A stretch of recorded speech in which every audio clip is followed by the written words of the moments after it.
Okay, so we're going to finish up, I think, really this time, chapter 12. So, and we might even move into the next section. Who knows? So I just had a few more comments about the section we just finished. Um, we just went through most recently chapters 6 through 12, but I have some comments about that. And then I have comments regarding the entirety of what we've been through, 1 through 12. Just some brief things. And if you're looking at the outline, it's all there. That's basically what I wanted to say. Not really exposition to this morning right now, just kind of summary what we talked about.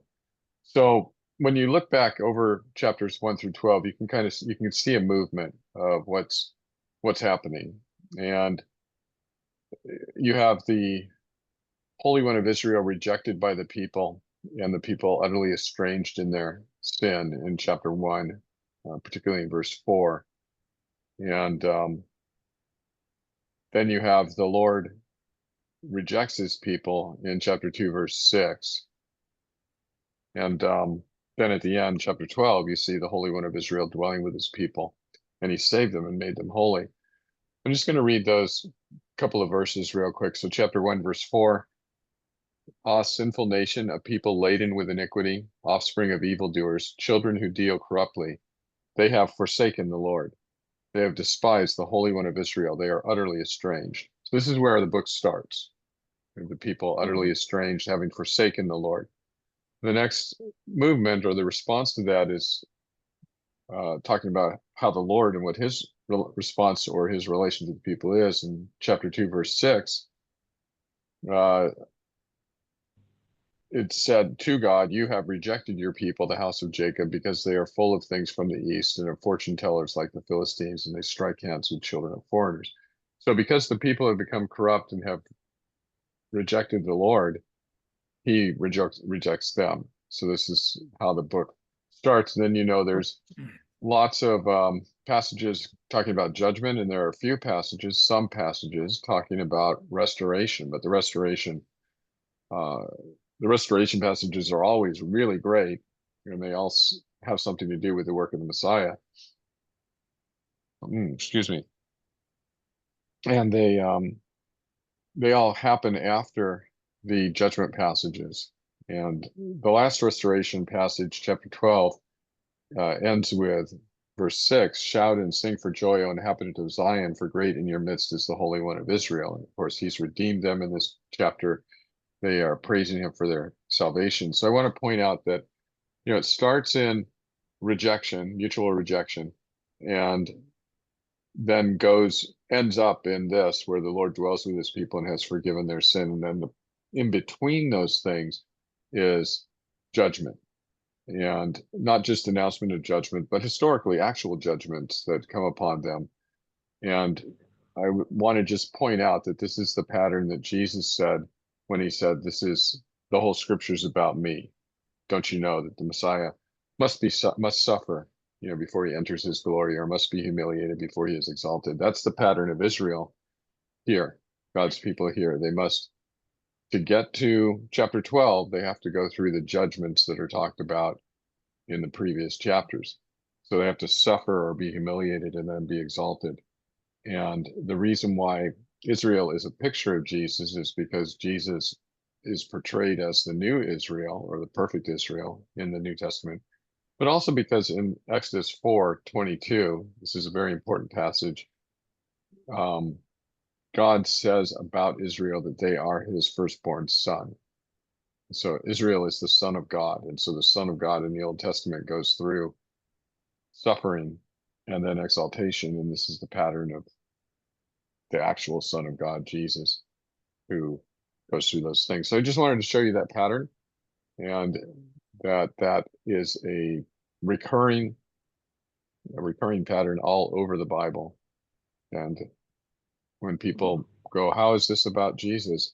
This is one of the ways it follows that same pattern. And then in the individual, as we looked at a lot of different passages and things happening, there are a lot of ways that this is about Jesus, but even in the big pattern, it's about him too. So that was chapters 1 through 12. If you look at 6 through 12, we have a couple of interesting things. In chapter 6, that's Isaiah's call. That's the beginning chapter in this section, and then 12, the last chapter in this section. In Isaiah's call, Isaiah is sinful, right? Woe is me. I'm a man of unclean lips, and I live among a people of unclean lips, and I've seen the Holy One. He thinks he's going to die.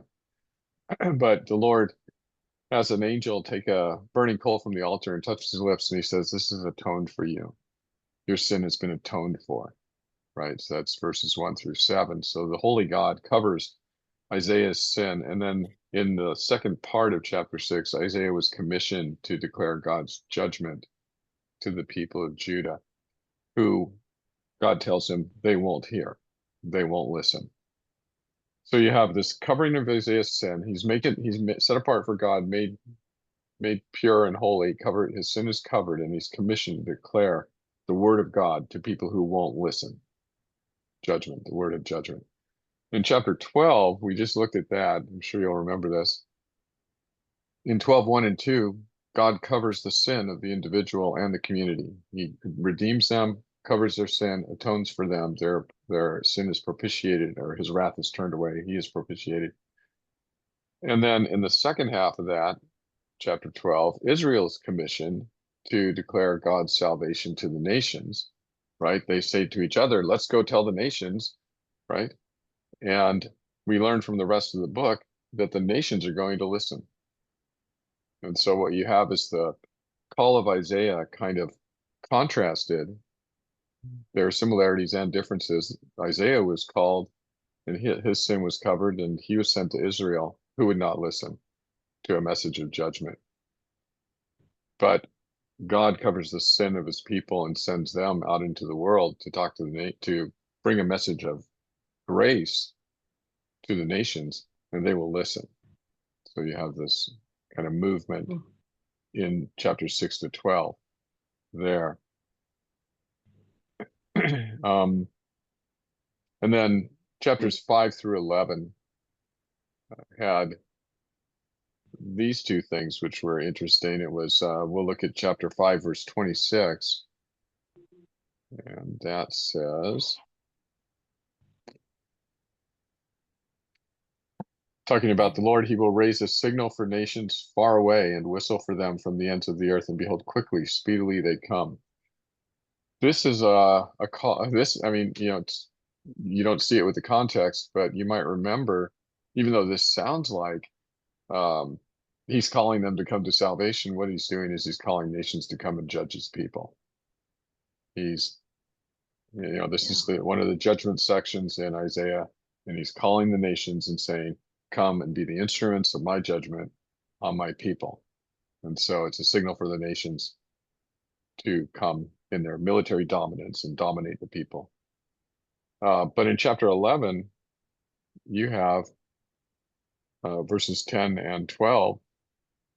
In that day, the root of Jesse, who shall stand as a signal for the peoples, of him shall the nations inquire, and his resting place shall be glorious. Verse 12, he shall raise a signal for the nations, and will assemble the banished of Israel and gather the dispersed of Judah from the four corners of the earth.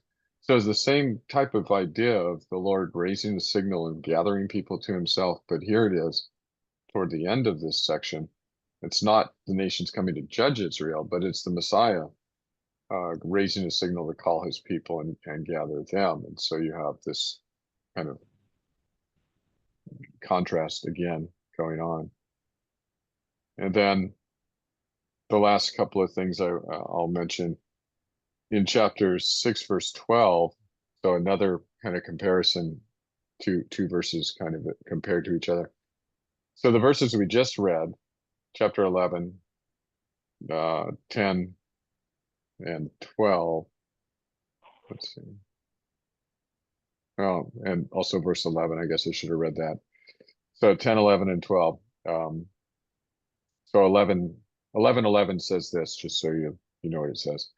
In that day, the Lord will extend his hand yet a second time to recover the remnant that remains of his people from Assyria, from Egypt, from Pathros, from Cush, from Elam, from Shinar, from Hamath, and from the coastlands of the sea.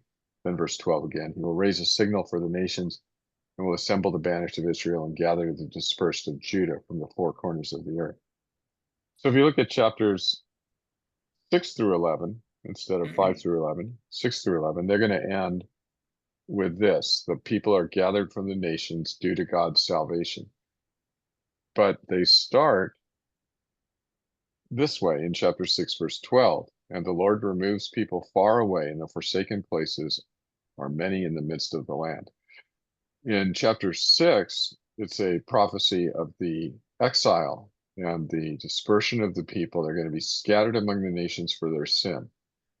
But in chapter 11, so there's a movement from that to chapter 11, where the people are gathered from the nations due to God's salvation.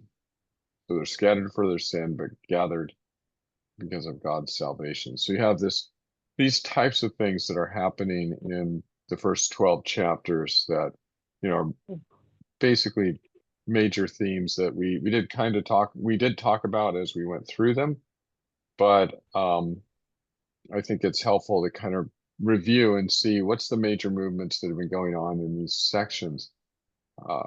So I wanted to ask if any of you had any input about things that you had noticed in chapters 1 through 12, or any section of that are kind of a movement from one thing to another. Like, you might want to think about the question, what was this about? What's happening in this big section here? And if there's anything you wanted to add to the list that I put together here.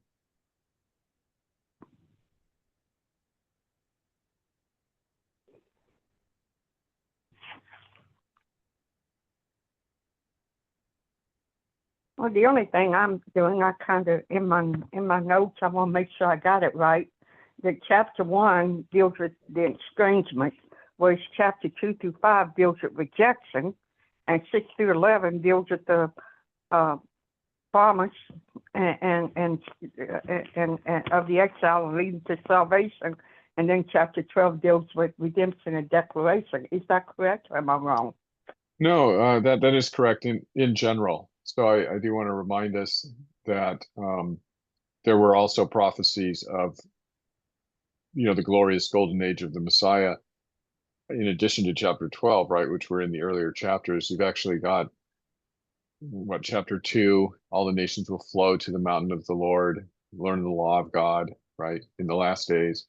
That's part of chapter 2. It's the first 4 or 5 verses, I think. And then you've got chapter 7 about the Messiah, right, for born of a virgin. You've got that. The virgin will be with child. Chapter 9, unto us a son is given, right, and the government will be on his shoulder. Chapter 11, we've read parts of that, chapter 11 already, the root of Jesse. So you've got other messianic prophecies, and they all follow the same pattern as, here's a bunch of prophecies about judgment, and then after the judgment, something good will happen. The Messiah will come, and you'll be redeemed, and you'll live in the land, and God will be your God, and you'll be his people. And so pictures of that pattern is repeated over and over and again. It's like judgment followed by restoration, and the restoration is, in this section at least, always been about associated with the Messiah's coming. So, but in general, the outline that you gave, Shirley, is correct, although you have to just have it in your head or take into account that there are other prophecies of dealing with the restored, the restoration, glorious prophecies, kind of scattered, sprinkled in there. But okay, yeah, they're not the main focus. Well, yeah, I'm trying to picture that in my head. I'm pretty good at kind of seeing, putting it in my head and just seeing it. I guess, I don't know, I've always been real good in school. So that's one way I've always remembered things, is listening to it, then getting it in my head and seeing it in my head and putting symbols or whatever, different things, depending on what it is, to help me remember it. Then that way I could kind of get a flashback from time to time of what it is. But that's just how I operate. yeah, no, fantastic. It's great to be able to remember remember a lot of information. Yeah. Anybody else?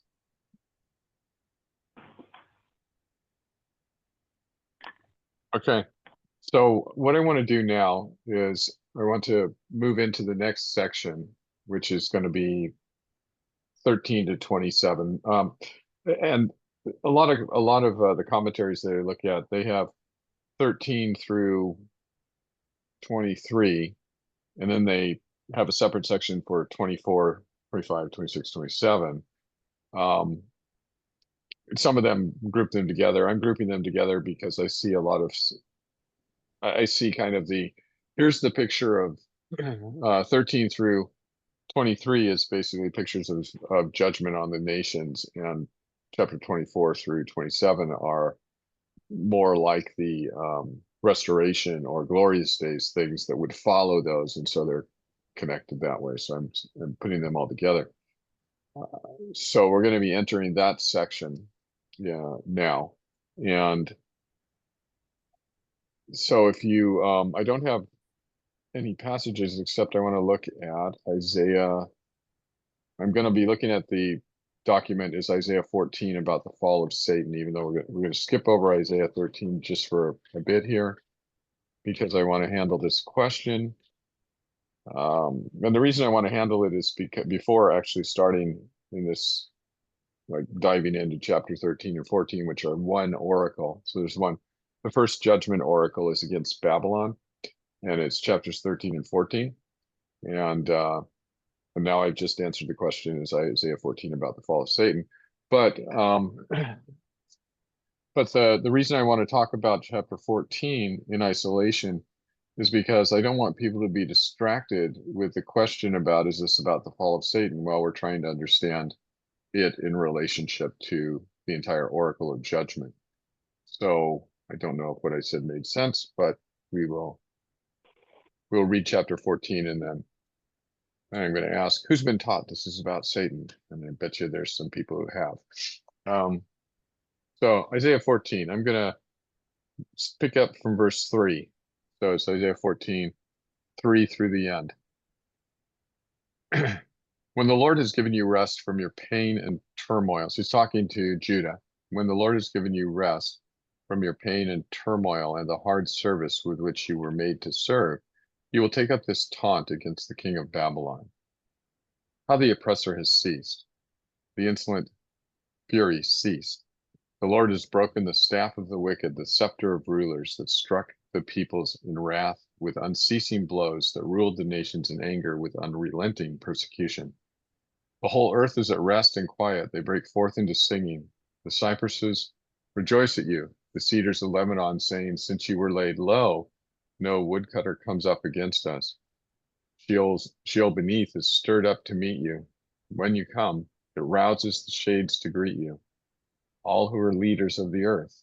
It raises from their thrones all who are kings of the nations. All of them will answer and say to you, you too have become as weak as we. You have become like us. Your pomp is brought down to Sheol, the sound of your harps. Maggots are laid as a bed beneath you, and worms are your covers. How you are fallen from heaven, O day star, son of dawn.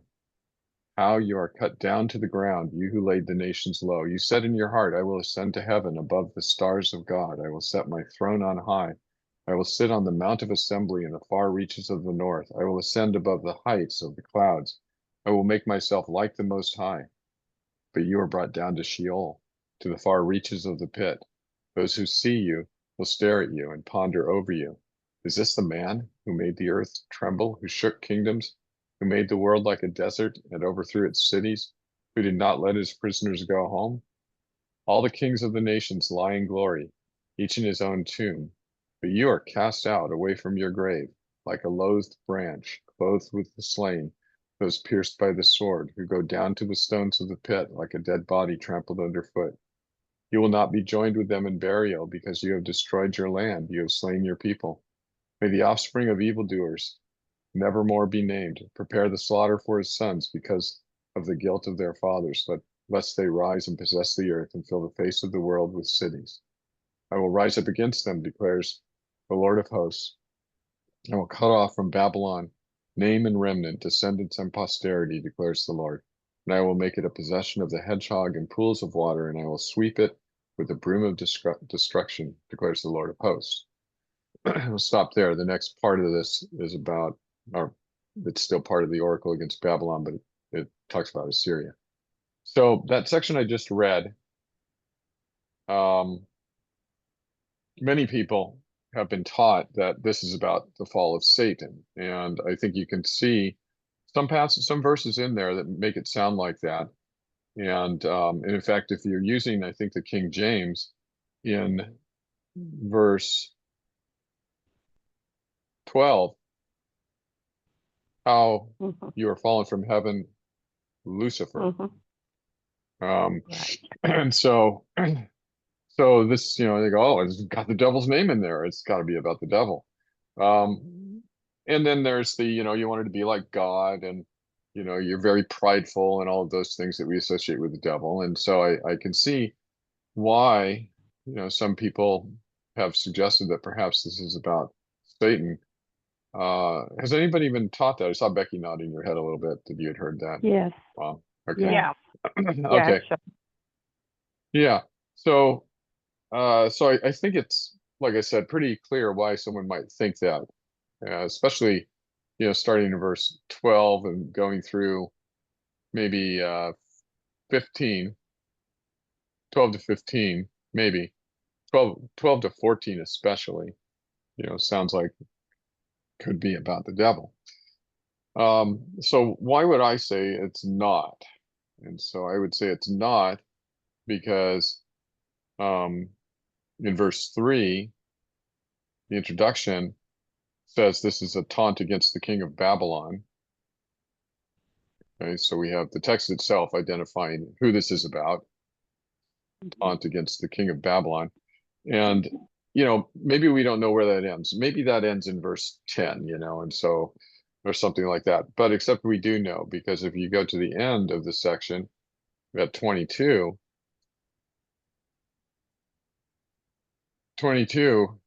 it's about Babylon. I'll rise up against them, declares the Lord of hosts, and will cut off from Babylon name and remnant, descendants, and posterity. He's been actually talking about the same thing the whole time. It's been Babylon. These are the beginning and the end of the section about this taunt.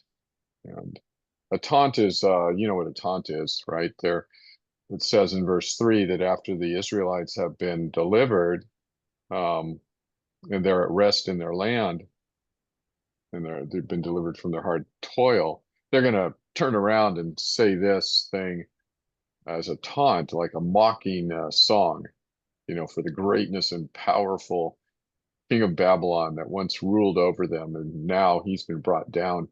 He's been judged by God and brought down to Sheol himself. So he's actually descended further than they did. They just went into captivity, but he's gone into the grave, and he's got a bed of maggots, and everybody in the grave is like, ha, you thought you were so great, but now you're just like us. Um, so we've got that. We also have verse 16 that says, and this verse 16, of course, is right after the words that people say, oh, this obviously is Satan. Look what he's saying. I'm going to ascend to the heavens. I'm going to be God, etc. Verse 16, those who see you will stare at you and ponder over you. Is this the man who made the earth tremble, who shook kingdoms, who made, etc.? Is this the man, right? Um, so in 9 to 10, verses 9 and 10, you have this man going to descend to the grave where he's made just like the other dead greats of the earth, right? Sheol, verse 9, Sheol is the grave. Sheol beneath is stirred up to meet you when you come. It rouses the shades to greet you, all who were leaders of the earth. It raises from their thrones all who were kings of the nations. All of them will answer and say to you, you too have become weak as we. You have become like us. Now, this is, Satan doesn't die and go down into the grave. This is about a man who's died and gone down into the grave. And this is a pictorial representation of everybody in the grave saying, we thought we were great too, but look at us and look what happened to you. Hail the great king of Babylon who's being eaten by worms. It's that kind of thing is going on. That inclusion with the kings of the nations who now reside in the grave is picked up again in verses 18 to 20. All the kings of the nations lie in glory, each in his own tomb, but you are cast out away from your grave like a loathed branch, clothed with the slain. Those pierced by the sword who go down to the stones of the pit like a dead body trampled underfoot. You will not be joined with them in burial because you have destroyed your land. You have slain your people. So here it's even they got buried. Like, how it is, right? When the king of Israel would die, they would say in the book of Kings or Chronicles, and he was buried with his fathers in the city of David, right? Or he was not buried there. They, if it was a really dishonorable thing, they wanted to dishonor that king, they wouldn't bury him with his ancestors. This is what is being said of the king of Babylon. It's like, yeah, you're down there in the grave with them, but it's dishonorable. It's like you're cast out into the field like a corpse. So you have the same place as the king of the nations, but even more or even less honor in death. So the text itself, the chapter itself of the taunt, or the text of the taunt itself, says it's about the king of Babylon in verse 3, and then in 22 wraps up and says, it's about Babylon again. And then it's about a man um, who, verse 16, it's about a man who acted as if he were God. And that's all the boasting that precedes that. People say, well, that's the devil. But it's actually words put into the king of Babylon's mouth describing his attitude that he's the king, he is God. And and it doesn't make sense actually to have this to be about Satan, because I mean, why would it? Why would it be about Satan in the middle of two chapters which are about a judgment on Babylon, and then you just got 3 verses in the middle of it that are about Satan, and then back to something else. So, so then that brings up the question about what about the title? In Lucifer, day star, son of the dawn, star of the morning, son of dawn, those things in verse 12, right? So I just say a couple things about that. And uh, Shirley, can you read verse 12 from the King James? Um, sure, I'll read it. Let me go to the first part of it. Okay, and in that day thou shalt say, O Lord, I will praise thee, though thou wast angry with me. Thine anger is turned away, and thou comfortest me. Behold, God is my salvation. I will trust and not be afraid. For the Lord Jehovah is my strength and my song. He has also become my salvation. Therefore, with joy, ye shall draw water out of the wells of salvation. Yeah, And in thank you, that day, Shirley. But yeah, I'm Leo. sorry to interrupt you. I actually meant chapter 14, verse 12, not chapter 12. 14, 12. Oh, I may have misheard you too. Who knows? Yeah, that's okay. So, chapter 14, verse 12. Yeah, yeah. Okay, let's go to it here. Okay. How art thou fallen from heaven, O Lucifer, son of the morning? How art thou cut down to the ground, which didst weaken the nations? Okay. So thank you. So that King James, and I think Catherine, did you say that you also have a Bible that has Lucifer, the name Lucifer there? No, I don't, but I was another one of those that was taught that this was about Satan. Right. Okay. So what do you have? Do you have Daystar in verse 12? It says, verse 12, how have you fallen from heaven, O star of the morning, son of the dawn? You have been Okay. cut down to the earth. You have weakened the nations. Okay. So, and then some other translations. So you got Lucifer, son of the morning. You have Daystar, son of the dawn. There was it's a second title that's given there. Lots of different. I think the Holman says Morning Star. So you have a couple of different things, different ways of saying this, and those are translations of what the King James is translating as Lucifer be Mhm. those other things are translations of that. So we want to talk about that. So several of the commentators have pointed out that the whatever the name is, the phrase day star, son of the dawn, star of the morning, son of dawn, Lucifer, whatever it is, that this is equating the king of Babylon with a deity worshipped by the Canaanites and well known by the people of Judah. And they're saying that it's just another way of saying you thought you were a god, that type of thing.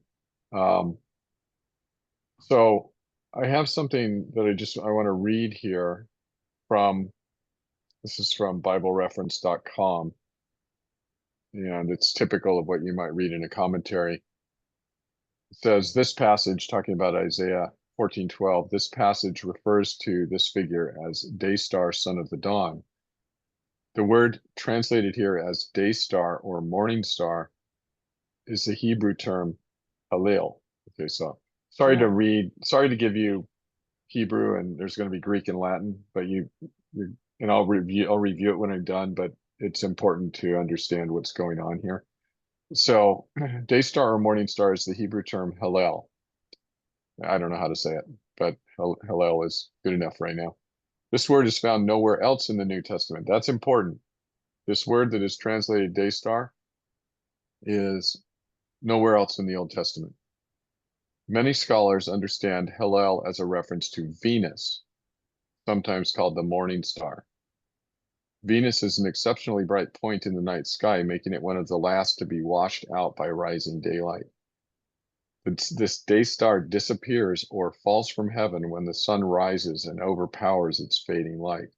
The Septuagint, a Greek translation of the Old Testament, used the term Theosphoros, which later Greek would render phosphorus. The Greek word literally means a dawn bringer, possibly light bringer. So Latin versions, such as the Vulgate, translated it literally as Lucifer, identical to the Latin name for the planet Venus. Did you follow that? Mhm. So here we go. Yeah. We'll go through it real quick. Hebrew, it's Hallel. It means translated as day star. It's not found anywhere else in the Old Testament, which means that the word translated Lucifer in the King James only shows up one time in the Old Testament, just once. That will, I'm sure some of you can figure out the significance of that. Mhm. And I'll state it in just a bit. But so you've got the Hebrew term, and then in the Septuagint, the Greek translation of the Old Testament, they use a word which is equated with the morning star, Venus, which the Hebrew word was equated with the morning star Venus, and so the Septuagint is just following them. And then that Greek Septuagint then is translated into Latin in the 4th century by Jerome, and he uses a Latin word which is identical with the Latin name for the planet Venus, and that word is Lucifer. So, so that's kind of the history of the word there. I'm going to read now another commentator. Well, doesn't Lucifer mean having an appearance of brightness? Ain't that, is that part of what it means? Lightbringer. Yeah. Yeah, like, yeah, having an appearance of brightness. And then too, another thing too, I heard too, in there, she said, this is just something I've been taught, I don't know, that Isaiah uses the fall of Satan here to illustrate the fall of the Babylonian king. It's done as an illustration. That's what I've been Yeah. taught. Okay. So, right. That's typically what, I mean, yeah, I heard somebody explain that or give that answer at a debate. There was a debate between a couple of people, and they asked for questions from the audience, and he continually was going to this passage of saying it was about Lucifer. And when I pointed out the things that I pointed out and said it wasn't about, or I said, why do you think it's about Lucifer?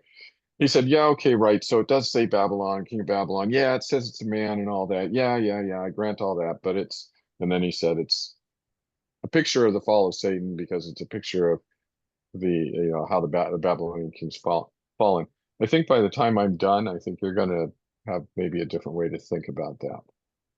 So, Mm-hmm. um, so Morning Star. So another quotation. Sorry to read quotations to you, but they express it well. So Morning Star, the expression translated use of Lucifer in the King James. By that time, the passage came to be understood as an account of the fall of Satan. So by that time, 1611. By 1611, the fall of Satan interpretation had become had shown up. It wasn't really prominent before that, but it shows up about the time of the King James translation. That's what he says there. And so he goes on, in the Babylonian and Canaanite stories, the poem is using. So what the author is saying is that we found poems mocking taunts or poems praises to Canaanite and Babylonian gods that this bit of Isaiah is parroting. It's mocking. It's going, here's this, it's like somebody taking the deck of the uh national anthem and slightly changing the words so that it was mocking, but you could still tell it was the national anthem. That's what Isaiah is doing with a Canaanite praise to some Canaanite god. Um, so it says, in the Babylonian and Canaanite stories, the poem is used, and it does have a significance of such a kind. In other words, it has a significance of some god, or some deity. But the Bible uses the picture only as a parable about something happening on earth to a human being. Ezekiel 28, which is about some people think is about the fall of Satan, applies the same story to the king of Tyre.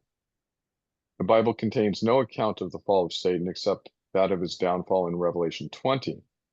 But believers wanting their theological curiosity satisfied on this question have often thus misunderstood Isaiah 14. So he says, there is no fall of the fall of Satan isn't described anywhere in the Bible. You can look at it as being cast out of heaven as the accuser in Revelation 20, but that's not his fall. But the people are curious about that, and so they can find some satisfaction if they misinterpret this passage, Isaiah 14. So There must also be other like kind of folk literature throughout the ages that has fed into this as well. yeah, I mean it's a popular thing. It's really easy to see, and so and of course the whole idea about what's the devil's the worst sin, right? Well, it's pride, and where does that come from? It comes from Isaiah 14. It comes from Isaiah 14. And if it turns out that Isaiah 14 is not about the fall of the devil, then you really can't answer that question, right? About the devil and pride and why did he fall? So the question now that I want to ask, as far as what I've said so far. So what I've said so far is that textually, looking at just what Isaiah 14 says it's about, what Isaiah 14 itself says it's about, that it doesn't say it's about the fall of Lucifer or the devil or Satan, but that in fact it's about the king of Babylon. He's a man, and it's a taunt and a mocking song sung by the Israelites about this man who has been defeated and who has died now. And so there isn't any actual textual reason to think this is about the fall of the devil, unless it's verse 12, which is this, which translated Lucifer, and then day star and other things associated with Lucifer, right? And so then we looked at, well, what is that about? And that is just about it's a bright star. It's Venus. And then by the 17th century, it becomes associated with the fall of the devil, and so then they translate it. But the word they used as to translate the Hebrew and Greek word, or the Hebrew word, is Lucifer, which just means Venus in Latin. Doesn't actually. And so you go, well, okay, so is Lucifer the devil's name? Isn't Lucifer the devil's name? So we should know the answer to that already, because I've already said that the word translated Lucifer only shows up one time in the Old Testament. It's right here. There's no other place in the Old Testament where the name Lucifer comes up, or the title, or the description. And in fact, it's not even a name in Isaiah 14. It's a description. Mhm. And to my knowledge, I mean, you can correct me if I'm wrong, but I don't believe the word Lucifer shows up in the New Testament anywhere, which would mean that the only place in the Bible, and only in the King James, where Lucifer appears is in this passage. And so it's impossible. I mean, it could, by some random chance, it could be the devil's name, but it would only be a random chance. It wouldn't be the likelihood of Lucifer being the devil's name is close, close to 0% likelihood as there could possibly be. The devil is actually never named. Satan isn't his name either. Satan means accuser. He's the accuser. And we'll look at a couple of passages about that.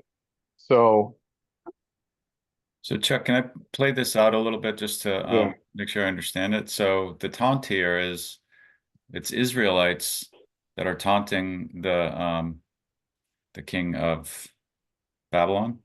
right, But what they're doing is they're taking his words, that how he's described himself and how he understands himself in expressions of sort of placing himself into the Canaanite, the Babylonian, in the pantheon of the gods. Yeah, pantheon of gods, those stories, and they're adopting those stories and go, okay, well, let's complete this story here. Here's what you've told us about who you are and how you're a god and this and that. And they're saying, all right, well, we're going to complete the story for you. So they're stepping into those Canaanite stories and saying, here we go. We'll tell you the final chapter. So they're adopting the framework of those stories and playing it out to its end. right, exactly. Another way to think of it is, if you're familiar with like Weird Al Yankovic, he takes popular songs and he parodies them, right? And they Yeah, they sound exactly like the original, except right. the words are different. And it's basically that idea. It's like, here, you're singing songs to yourself while you're alive. Let me take one of those songs and rewrite it, and we're going to sing to the same tune, and everybody will know it's that song, but they're going to listen to these words and they're going to go, yeah, you're right. He's really a laughing stock, right? He thought he was so great, but now I love them. You're sleeping on maggots. You're sleeping on a bed of maggots. I think that's the picture, right? It's like, you're so great. Look how great you are. Um, so, then, um, yeah, Mike, so that's exactly right. Uh, so the passage itself doesn't present itself as being about the devil. The only reason I'd suggest this, the only reason that you think, or not you, but just anybody might think it's about the devil is because King James translation of Lucifer, and that word Lucifer being said to be the name of the devil. It's like, well, how could that? How would you know that? You can't know that. And then the other translations, Daystar, Morning Star, etc. They don't sound like names for the devil at all. But because Isaiah 14 had been associated with the devil, then we read Isaiah 14 and we kind of expect it to be there. But it's not, and I don't think it's actually even correct to say the fall of the devil is being used as a pattern or parody or some kind of similarity between the fall of the king of Babylon. I don't think the devil appears in the passage anywhere. Um, And that's kind of begging the question too. Like there'd have to be some other account of the fall of Satan in order to say that, oh, well, Isaiah is here using the fall of Satan as some sort of parallel or metaphor for what's happening to the king of Babylon here. Um, but because otherwise it's sort of begging the question, like, okay, Isaiah's presenting the fall of Satan, which is seen nowhere else in the Bible, and then also metaphorically applying it to, like, it doesn't really make sense. right. And that's this, I think that is, at least to me, the importance of the word Hallel only appearing one time Mm. and only here. If we had another passage, like you said, that this word appeared in, and it was clearly about the devil in that passage, then we could say this is clearly about the devil. Or at least we could say there's some textual reason why we might think it's about the devil. But the all of the arguments for it being about the devil turn out to be circular. Like, for instance, here's an argument.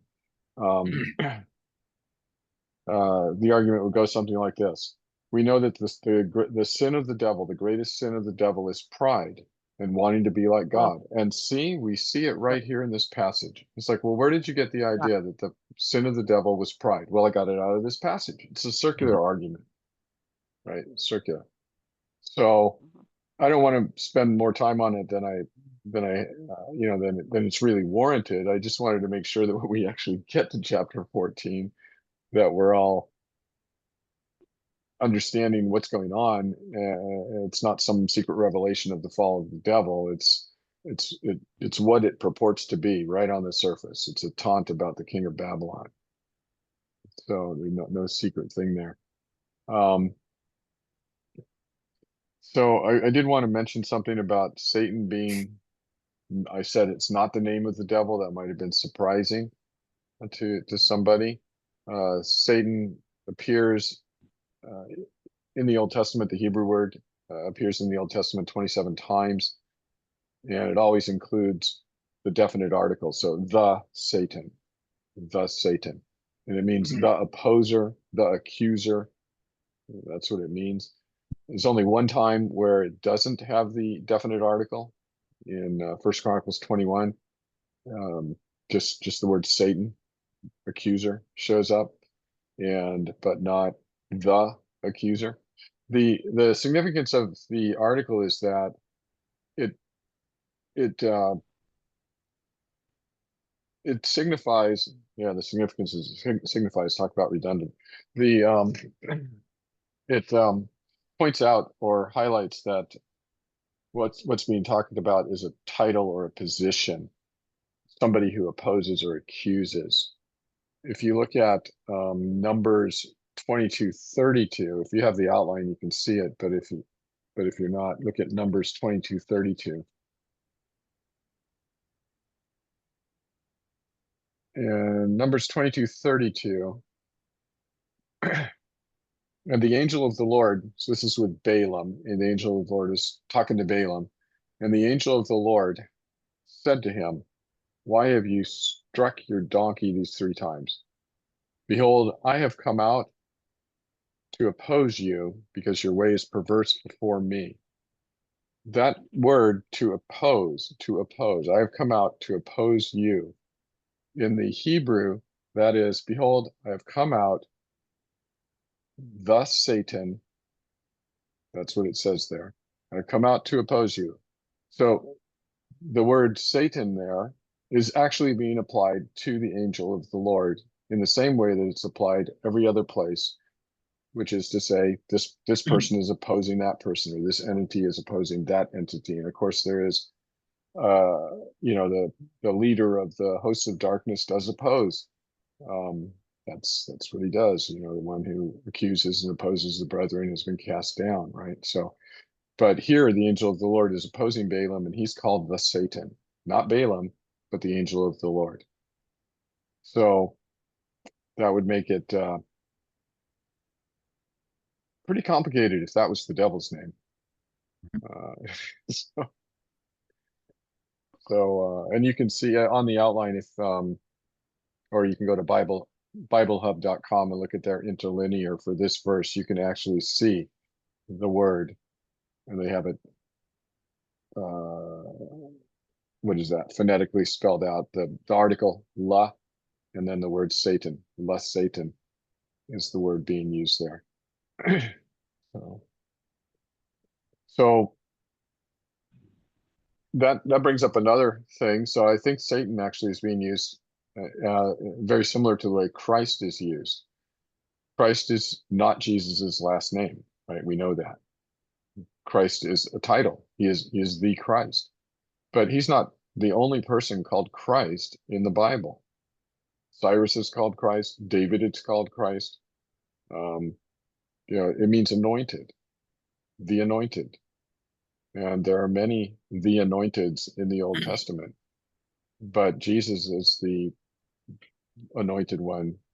He is the par excellent one, right? He is the fulfillment of all of those things. So we say he is the Christ. And when we say that, what we mean is he's the only one who fulfills this. But in actuality, it's a title. It says something about him, but it isn't his name. And so just the same way I would say Satan says something about him, but isn't his name. So it turns out that he's not named. He's not even given the dignity of getting a name in the Bible. He's not named at all. He's just, there's a guy out there, he's opposing you. He's accusing you. It's not even important enough to say his name, which I think is awesome. But Amen.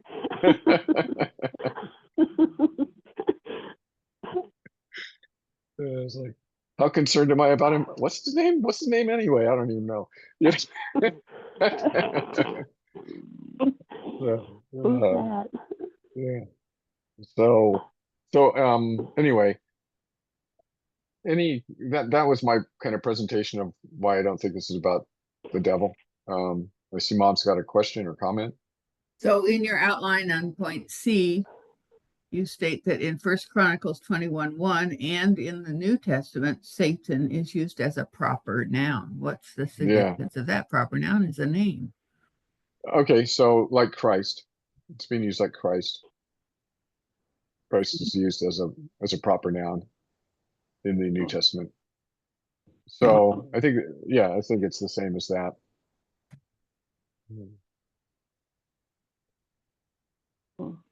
Anybody else? Yes, I do. Yeah. Did you have something, Catherine? Yes, please. I didn't know whether you were acknowledging me or someone else. I was acknowledging you. Oh, thank you. It's not about you know who that doesn't have a name anymore. I thought you did an outstanding job clearing that up. It's perfectly clear. Praise God for that understanding. What I want to tell you is last week you said, and he is going, oh, her and her notes. You said, I want to present to you in the future 10 oracles against the nations. Well, that word caught me big time, oracles. And so I looked it up. And of course, we're going to begin eventually in chapter 13 of Isaiah. And in verse 1, it says, the oracle concerning Babylon, which Isaiah the son of Amos saw. And I thought, oracle, that's what he said. So I want to look into this. I want to know some more about oracle. So I'm just quickly telling you this, just to tell you, just so you know. Okay. I found a mountain of stuff, of course, lots and lots and lots about oracle, which just took me all over the place. However, in regard to what you've also taught us today about chapter 14 of Isaiah, which is Israel's taunt, and taking us in Isaiah 14 to verse 4, which clearly identifies this is about the king of Babylon. Another thing I see is chapter 13 in my Bible is identified as prophecies about Babylon, even though it says in verse 1, the oracle concerning Babylon. Okay, so I'm on the right road. So then, as I always do, I just get really curious, and I have to go more with the help of the Holy Spirit. So then we get into Isaiah chapter 13 and begins in verse 17, Babylon will fall to the Medes. And now we're in chapter 14 of Isaiah. And here we are in verse 4, the king of Babylon. So what I'm saying is this. The word oracle really captured me, and I have pages of notes that I've collected on my own. But based on what you've just taught us about you-know-who has no name, would you say that beginning in chapter 13 of Isaiah, where the oracle concerning Babylon is that introduction to Babylon, which we've just talked a great deal about? Mm-hmm. Yeah, Thank chapter you. 13. Yeah, chapter 13 is Babylon looks scary to you today, but it will fall. And then chapter 14, what we read is about this will be your reaction when Babylon falls. Mhm. You'll make fun of him. You'll laugh at him. Mhm. Yeah. Thank Yeah. you. Thank you. Thank Yeah. you so much. Yeah. And this is Sure thing. like one other way to maybe think of this. This is a little more subtle or interpretive, but like when you taunt someone, if let's say you're, if it's a Israelite taunting a Canaanite, an Israelite is not going to use um, their stories to taunt. Those stories potentially don't mean anything to the person you're trying to taunt. A taunt is like when Christ was taunted on the cross, they were taking his words um you're the king of the Jews. Why don't you save yourself? Like they're taking his words and using them, trying to use them Mhm. against him. So when you're taunting Mhm. somebody, the whole approach is to say something that means something to them, that is using their own words essentially, or using their own um, the pictures that they understand, their stories, and turning them against themselves, because it wouldn't make sense for an Israelite to use Satan like a Israelite understanding of the world to try to taunt the Babylonian king. Right. You use their mythology, so to speak, and taunt them with it, because that's what they care about. That's how they understand the world. And so just the nature of a taunt is you take on the opponent's kind of worldview, and you ridicule them through their own worldview. Right. It's very good observation. Yeah. Thank you for that. Yeah. So we'll get to chapter 14 sometime in the future, maybe, Lord willing. Next week we'll do an introduction to the whole section, and then we'll move into chapter 13. So anybody have any other thoughts before we close today?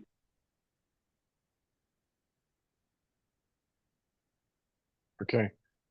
All right. Let me turn off the recording.